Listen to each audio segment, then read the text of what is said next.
Verdansk keeps getting closer and closer to coming back to Warzone. 15 days, in fact. In light of that, I'm going to take a look at the 30 crazy Warzone changes everyone forgot about. It's the little things back in Verdansk. We could customize a ton of our gear, 2 of which being our watches and our vehicle. At one point, we had over 40 different watches to choose from. If you were a fan of FaZe, 100 Thieves, or even LA Gorillas, you could rock their watch. Now, some watches would even get us killed because the hyper green light coming off the futuristic watch would show through the wall and the enemy would see where you were and he would just kill you. I, for one, though, still miss to watch it. We need to bring them back, Ravensoft. We could also change our ATV, Bertha, and helicopter to different colors. Some would even glow in the dark during the haunting events on Halloween, which was awesome. Hey guys, it's come to my attention that some of you have not hit that subscribe button or turn notifications on yet. So go ahead, hit that subscribe button. I come out with 3 videos a week. And guess what? Our community Discord is now live and ready to go. I'll put that link in the description. You can click there, join the Discord, squad up, hang out with the other birds, and have a good time. But yet, there's more. We got one big live stream coming up on April 3rd, 12 hours of Verdansk. It's gonna be amazing. We have giveaways, we have sponsorships. I wanna make sure you guys take advantage of it. The link to enter the contest is gonna be in the description of this video. We have over 75 entries already, and I hope to see you there. All right, let's get back into this video. Okay, I hate to be the old guy who says back in the good old days, but here it is. In the good old days, we even had our Verdansk lobbies with a 200 player count. Now, this was for a limited time mode, but it was pure chaos. It kept the action fresh and the kill counts. Speaking of limited time modes, we also had a big map realism mode that didn't have tac maps.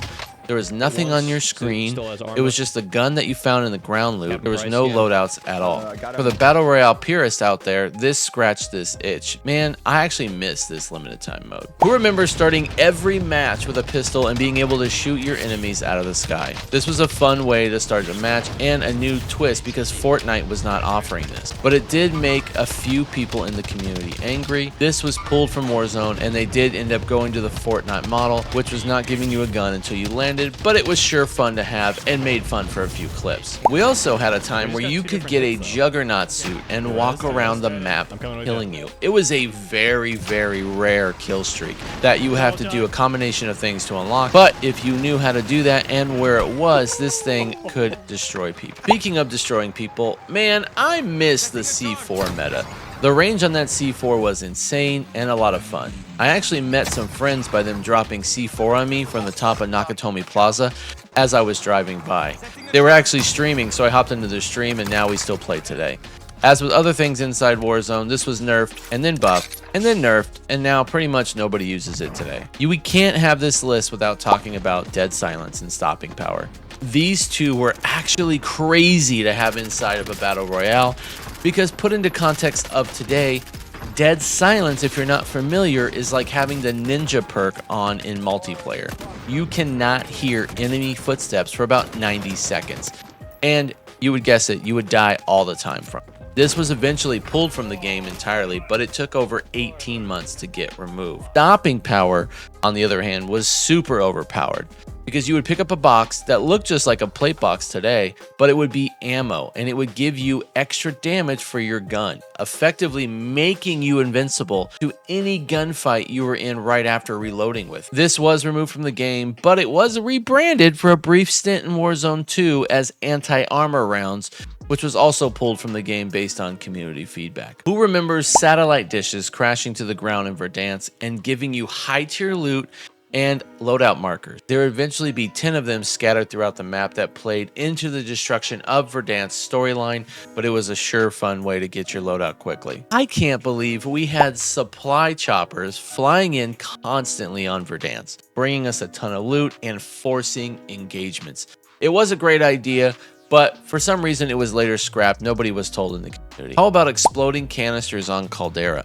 They were all over Peak and other areas of the map. You could pick them up and throw them to your enemies and then shoot the canister to kill nearby enemies. I didn't use them that much, but when you were killed by it, you definitely were not happy. Speaking of Caldera, how many times did you jump into the planes when they were added and try to up your PR by getting 10 to 15 kills off people still flying in? Now, if you could master the plane, I've seen people get 20 to 30 kills just off rip. These were later removed because they were so overpowered, and the game is called Call of Duty Warzone, not Battlefield. We had Nebula rounds on Caldera, which were similar to stopping power from earlier, but they would kill you quicker, and they gave you gas surrounding your body so it would hurt your teammates if they try to revive you or run by you. They also gave us 10 attachments on Vanguard guns only during the Caldera era, which when trying to make your loadout was a nightmare because, as we learned, when we give people too many choices, we tend to overthink every choice. This was later reverted back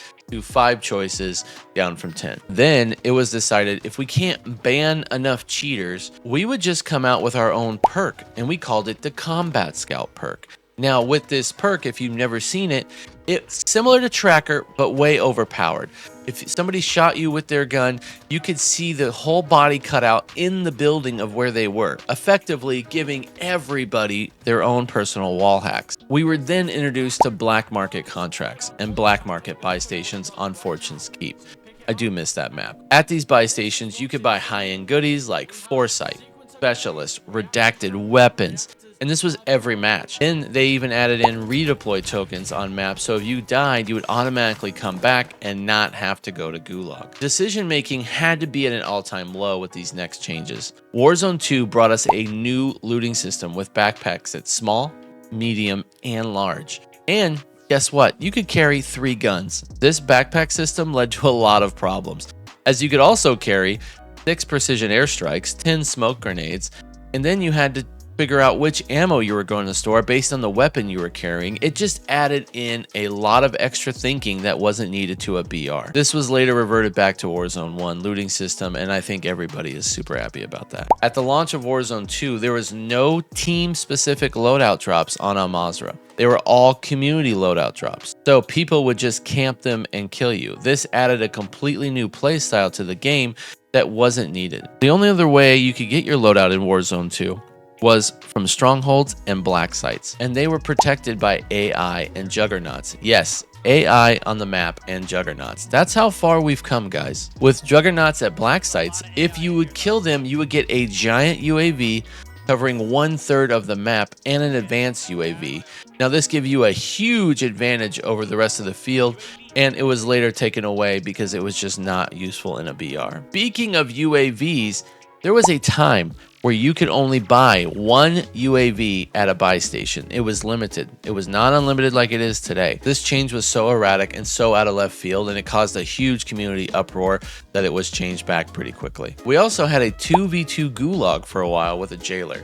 You and your teammate would fight the other teammates, and if you could all agree to fight the jailer, you would all be freed from the gulag together. While I understand what they were trying to do with this, it was ultimately a failure. It made no sense, and it was a horrible experience that we all had to endure just to play the game that we love. This era also introduced zone splitting as well. Towards the end of the match, the zone would split into 2 or 3 zones, and you had to make your way over to stay in it. It was a fine change, don't get me wrong, but again, Call of Duty was trying to change something that didn't need to be changed, and guess what? It was later took away because it didn't add to the experience of the game. Towards the end of the Al Mazrah era, we got introduced to new contracts on big map, and later on small map as well. This was a huge and great addition. It gave your team something to strive for. It took the nuke contract out of multiplayer and brought it into Warzone. You could also get a nuke contract if you got 30 wins in a season. This has now been removed from the game, and we will see if it comes back with Verdansk, because I would personally love to blow up Verdansk with a nuke. With Urzikstan, they dropped the player count to 100 players for this map, which made it feel super slow and sluggish.